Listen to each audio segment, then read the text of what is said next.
আজকের পর্বে আমি আপনাদেরকে অনেক সুন্দর একটা লাল চুড়ি বানিয়ে দেখাবো। এই চুড়ি জোড়া কিন্তু আমি নিজের হাতে বানিয়েছি, আর কি কি দিয়ে বানিয়েছি সেটা এখন আমি আপনাদেরকে দেখাবো। দেখেন চুড়ির আউটলুকটা কিন্তু অনেক সুন্দর। সামনেই কিন্তু 16 ডিসেম্বর, আর 16 ডিসেম্বর ছাড়াও যে কোনো অকেশনে রেড কালার 3 পিস শাড়ি বা লেহেঙ্গার সাথে কিন্তু এই ফ্লোরাল চুড়িগুলো পরলে কিন্তু দারুণ সুন্দর লাগবে। আপনারা কিন্তু চাইলে এরকম সুন্দর চুড়ি নিজে কিন্তু ঘরে তৈরি করতে পারেন। তো আমি এটার যে মেকিং প্রসেসটা আছে সেগুলো আপনাদেরকে দেখিয়ে দিব। আপনাদের মনে অনেকেরই প্রশ্ন থাকতে পারে যে আপু এই ম্যাটেরিয়ালগুলো কোথা থেকে পাবো। তো ম্যাটেরিয়াল কোথা থেকে পাবেন, কি কি ম্যাটেরিয়াল ইউজ করা হয়েছে, সমস্ত কিছু আপনারা এই ভিডিওটা যদি মনোযোগ সহকারে দেখেন তাহলে কিন্তু জানতে পারবেন। তাহলে আর দেরি না করি, চুড়ি জোড়া কীভাবে বানিয়েছি আর কি কি লেগেছে সেটা এখন আমি আপনাদেরকে দেখাবো। তো প্রথমে আমার লেগেছে কাঠের যে চুড়ির বেস আছে, আমার কাঠের চুড়ির বেস লেগেছে, আর লেগেছে অনেক ধরনের ফুল, আমার লেগেছে হচ্ছে রেনু। তো আমি এছাড়াও কিন্তু অনেকগুলো ক্রিস্টাল ব্যবহার করেছি গ্রিন কালারের। তো আমি এখন মেকিং প্রসেসে চলে যাব। প্রথমে আমি চুড়িটা ভালো মতো আপনাদেরকে দেখিয়ে নিলাম। তো এই চুড়িটাই কিন্তু এখন আমি বানাবো। তো এই যে কাঠের চুড়ির বেস নিয়ে নিয়েছি, কাঠের চুড়ির বেস দিয়ে করলে আমার কাছে ভালো লাগে, আর আমার হাতের মাপেই কিন্তু আমি চুড়িগুলো বানিয়েছি। তো আমার কিন্তু গ্লু গান লেগেছে। আমি আপনাদেরকে একটা কথা বলি, 6000 গ্লু দিয়ে কিন্তু আপনারা করতে পারবেন, কিন্তু ফুলগুলো কিন্তু সহজে লাগতে চাইবে না, একটু শক্তিশালী বা মজবুত আঠা কিন্তু লাগবে। তো সেই ক্ষেত্রে প্রথমে আমি চুড়িটাকে, কাঠের চুড়ির বেসটাকে কাভার করার জন্য আমি সুন্দর করে ফিতা দিয়ে পেঁচিয়ে নিচ্ছি। এটা কিন্তু আপনারা চাইলে কালার দিয়েও করতে পারেন, তবে আমার কাছে মনে হয় সবুজ কালার দিয়ে কালার করে ফুল বসানোর চাইতে ফিতা পেঁচিয়ে এটাকে কালার করলে এই যে চুড়িটা আমি ফিতাটা পেঁচিয়ে নিচ্ছি, এতে করে গ্লেজটা কিন্তু অনেক বেশি থাকবে আর দেখতেও কিন্তু অনেক সুন্দর লাগবে, এবং ফুলগুলো যখন আমি আঠা দিয়ে বসাবো তখন কিন্তু খুব সহজে ফুলগুলো কিন্তু বসে যাবে। তো এরপরে আমি যেটা করলাম সেটা হচ্ছে সমস্ত দুইটা চুড়িতেই কিন্তু ফিতা আমি সুন্দর করে পেঁচিয়ে নিলাম। ফিতা পেঁচানোর পরে বড় চ্যালেঞ্জ হচ্ছে ফুলগুলো অ্যাটাচ করা। আমরা সাধারণত যে ফুলগুলো ব্যবহার করি সেই ফুলগুলো চাইতে এই ফুলগুলা কিন্তু একটু বড় ধরনের, লাল গোলাপ, এগুলো ভেলভেটের। তো এই যে মাঝারি সাইজের যে ফুলগুলা, বেশি বড় ফুল দিলে আবার দেখতে সুন্দর লাগে না, যার কারণে আমি মাঝারি সাইজের লাল ফুলগুলো নিয়েছি, এবং লাল ফুলের সাথে যদি শুধু লাল রেনুই দেই তাহলে কিন্তু বেশি একটা ফুটবে না আর ফুলগুলো বোঝা যাবে না। তাই আমি কিন্তু চুড়ির বেসটাও সবুজ রেখেছি এবং মাঝখানে সবুজ কালারের রেনু দিয়ে দিয়েছি।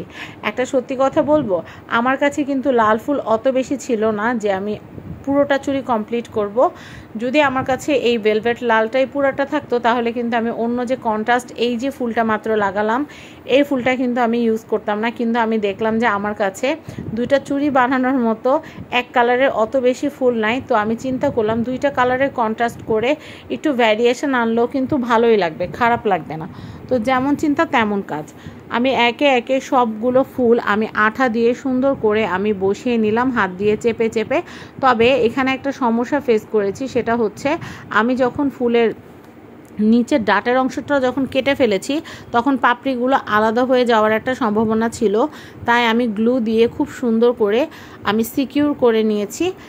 আমি যেটা করেছি সেটা হচ্ছে কয়টা ফুল হবে একটা চুড়িতে সেই হিসাব করে আগে আমি ফুলগুলোকে বসিয়ে নিয়েছি। এরপরে যে গ্যাপগুলো ছিল সেই গ্যাপগুলোতে আমি মেরুন কালার, রেড কালার এবং হচ্ছে গ্রিন কালারের রেনুগুলো আমি পার্ট বাই পার্ট সুন্দর করে বসিয়ে নিয়েছি।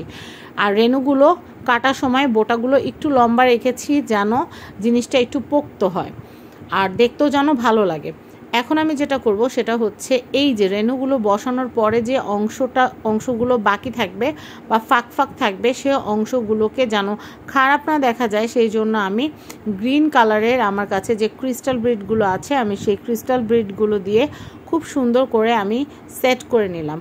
ট্রাস্ট মি, নিজের হাতে বানানো একটা জিনিস পরার যে একটা আনন্দ সেটা আমি বলে বোঝাতে পারবো না। আর আপনাদের ভাইয়াকে আমি বলছিলাম যে দেখো তো চুড়িগুলো কেমন হয়েছে। তো আপনাদের ভাইয়া আমাকে বলছে যে তুমি যে চুড়ি এগুলো বানিয়েছো, দেখবে যে স্ক্রিনের যে নাম্বার সেই নাম্বারে কিন্তু ভাইয়ার কাছে মানে চুড়ি বানানোর জিনিসের চাইতে এই চুড়িগুলোর অর্ডারই বেশি আসবে।